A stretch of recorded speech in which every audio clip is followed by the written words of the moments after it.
Panorama group, जो सोचता है वो करता है। नमस्कार, मैं हूं सागर। न्यूज हाट देख रहे हैं आप। देखिए, बिहार में कल यानी कि 17 अगस्त से वोटर अधिकार यात्रा निकलने जा रही है। राहुल गांधी कल बिहार आएंगे। तेजस्वी यादव और तमाम महागठबंधन के नेताओं के साथ यह यात्रा पूरे बिहार में लगभग 25 जिलों से गुजरती हुई 1 तारीख को इसका समापन होना है। 1 सितंबर, देखिए 17 अगस्त से 1 सितंबर को यह जो वोटर अधिकार यात्रा है, ये 1 सितंबर को पटना में गांधी मैदान में एक रैली होगा और वहां पर समाप्ति होगी। 17 तारीख को सासाराम से इसकी शुरुआत होनी है। देखिए, अखिलेश प्रसाद सिंह जो राज्यसभा सांसद हैं, पूर्व प्रदेश अध्यक्ष हैं कांग्रेस के, उन्होंने महत्वपूर्ण जानकारी दी है कल के यात्रा के बारे में। कौन कौन नेता शामिल हो रहे हैं, क्या कुछ होना है, सारा डिटेल्स देखें। कांग्रेस पार्टी के सर्वमान्य नेता, हम सभी के नेता और इस देश के लोकसभा के विरोधी दल के नेता आदरणीय राहुल गांधी जी वोट अधिकार यात्रा का शुरुआत करने जा रहे हैं सासाराम की भूमि से। और लगभग 16 दिन की यात्रा है, 1300 किलोमीटर लंबी यात्रा है। लगभग 25 जिला इस यात्रा में कवर होगा। साथ में बिहार विधानसभा में प्रतिपक्ष के नेता तेजस्वी प्रसाद यादव,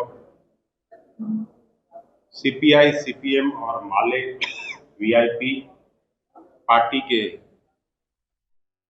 सभी नेता और सबके प्रयास से ये यात्रा का कल शुरुआत होने जा रहा है।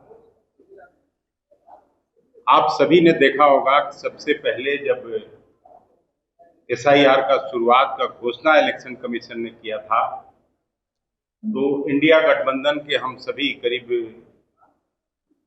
20-22 लीडर अलग अलग पार्टियों के इलेक्शन कमीशन से मिलने गए। उस दिन ये प्रक्रिया शुरू भी नहीं हुई थी, तो इलेक्शन कमीशन से जब मिलने गए हम लोग, तो इलेक्शन कमिश्नर ने कहा कि नहीं, 20% मतदाताओं के वोट तो कटेंगे, जब कोई प्रक्रिया शुरू नहीं हुई। और इसमें जो प्रमुख बात है कि बाकी सभी राजनीतिक पार्टियों का इस पे प्रतिक्रिया आया, 2 पार्टी का प्रतिक्रिया नहीं आया, भारतीय जनता पार्टी और जनता दल यू। कहने का मतलब कि ये लोग पीछे से सपोर्ट कर रहे थे एसआईआर को और बिहार के मतदाताओं को वोट के अधिकार से वंचित करने में उनकी भी सहमति थी। फिर लगातार हम लोग लोकसभा और राज्यसभा, जो अभी चल ही रहा है, 18 तारीख से फिर शुरू होगा, 4 दिन बचा हुआ है। हर दिन 267 का नोटिस हम लोग देते रहे और स्टॉल करते रहे सरकारी कानून को पास करने में। हम लोग हल्ला गुल्ला करके कि एसआईआर पर चर्चा कराइए। ऑपरेशन सिंदूर पर जरूर चर्चा हुई, लेकिन एसआईआर पर चर्चा कराना भारत सरकार और मोदी जी की सरकार ने जरूरी नहीं समझा। इस तरह का अन्याय बिहार के मतदाता साथियों के साथ जब हो रहा हो, खास करके वंचित, गरीब और अंतिम पंक्ति पर बैठे हुए व्यक्तियों के साथ इस तरह का अन्याय हो रहा हो, भारतीय जनता पार्टी और नीतीश कुमार जी मौन धारण किए हुए। मैं 2 दिन से देख रहा था, मौसमी सिंह एक आज इंडिया टुडे की पत्रकार हैं, लगातार वो जाके ग्राउंड पे ये कर रही है। और आप लोग भी देखे होंगे कि किस तरह का अन्याय एक एक घर में 5-5, 6-6 बिरादरी के लोगों को रहता हुआ दिखाया गया है और कोई जवाब बीएलए बीएलओ के पास नहीं है। इसलिए ये जरूरी समझा कांग्रेस पार्टी ने कि हम लोग बिहार के सभी जिलों में प्राय घूम घूम के और मतदाता जागरूकता अभियान या इस यात्रा का शुरुआत करेंगे। और राहुल गांधी जी ने शुरू ही अपने ही कमान संभाला है।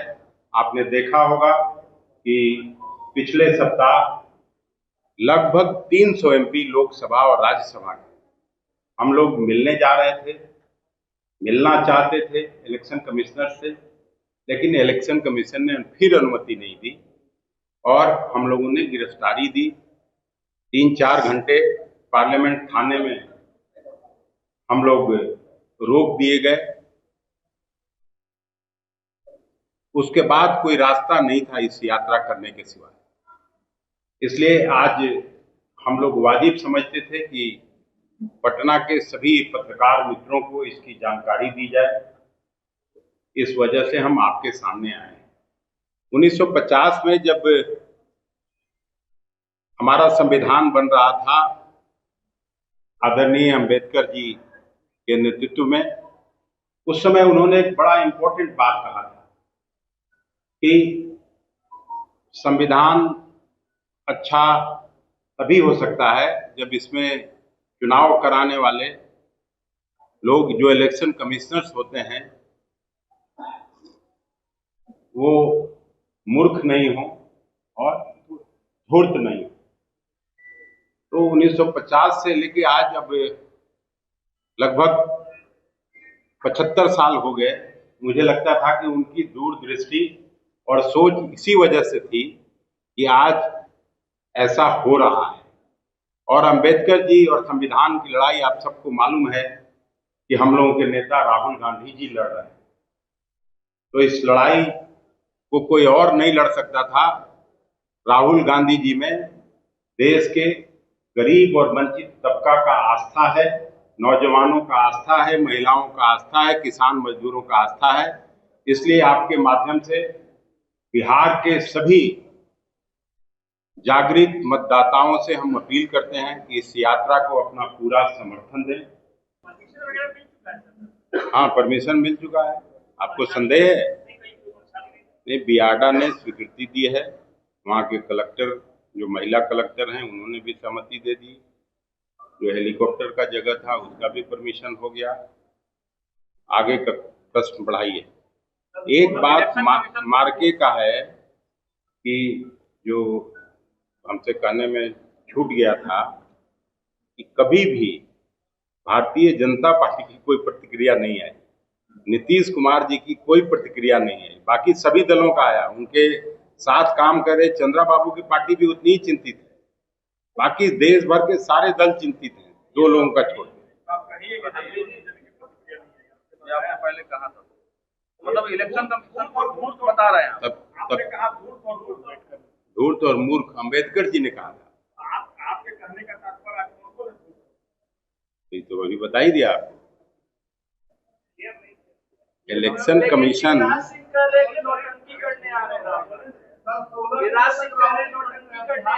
एक बार में एक आदमी बोलिए। 16 दिनों तक लगातार बिहार में ही रहेंगे। कौन कौन से जिलों से होकर ये आपको दे देंगे सब, यहाँ आप लोगों को मिल जाएगा। ग्रुप में भी आया होगा।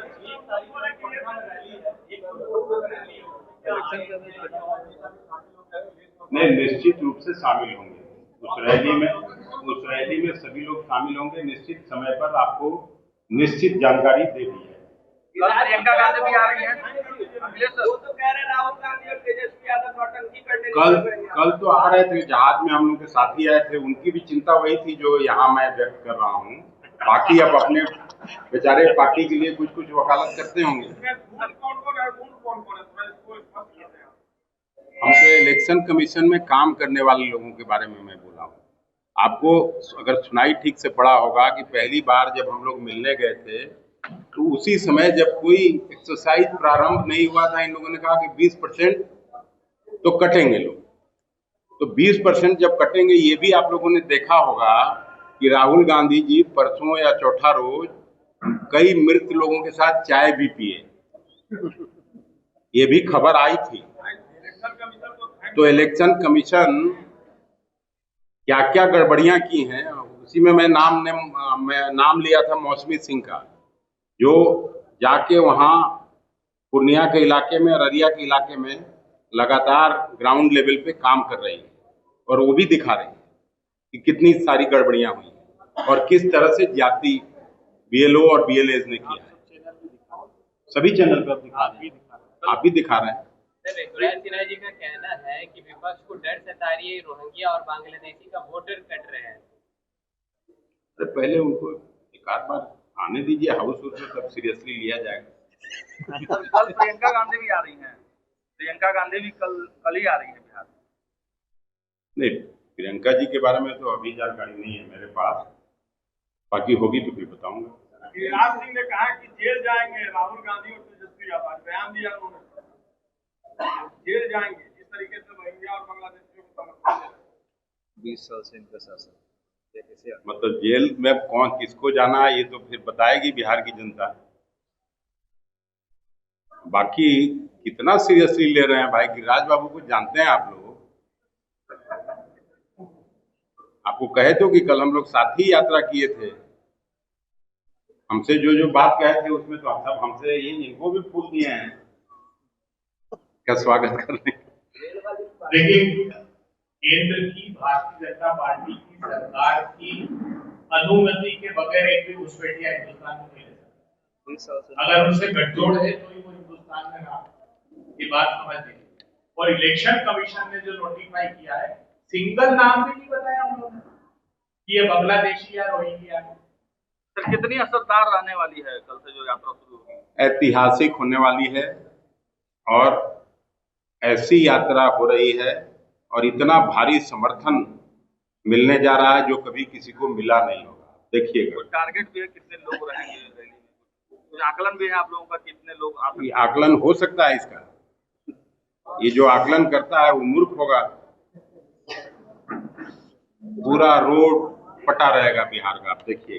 तो आपने देखा अखिलेश प्रसाद सिंह ने हुंकार भरा है कि वोटर अधिकार यात्रा बिहार में निकलने जा रहा है और अभूतपूर्व ऐतिहासिक भीड़ के बारे में जब हम लोगों ने उनसे पूछा तो वो कह रहे हैं कि भीड़ इतनी होगी कि उसका आकलन नहीं किया जा सकता है। अब देखना होगा कि पिछले बार जो वोटर अधिकार यात्रा तो उसका नाम नहीं था, लेकिन हाँ राहुल गांधी आए थे, तेजस्वी यादव सड़कों पर उतरे थे, लेकिन वहाँ पर एक विवाद निकलकर सामने आया। पप्पू यादव को मंच से ढकेल दिया गया, मतलब मंच पे चढ़ने नहीं दिया गया, कन्हैया कुमार को चढ़ने नहीं दिया गया, कई तरह के विवाद निकल कर आए। तो क्या फिर से वो विवाद कांग्रेस और पप्पू यादव और तेजस्वी यादव के बीच में वो विवाद दिखाई देता है, या फिर यह वोटर अधिकार यात्रा पूर्ण रूप से सफल होती है? ग्राउंड जीरो पर मौजूदगी रहेगी और पल पल अपडेट्स आपको दिखाते रहेंगे। देखते रहिए न्यूज़ 8। बहुत बहुत धन्यवाद।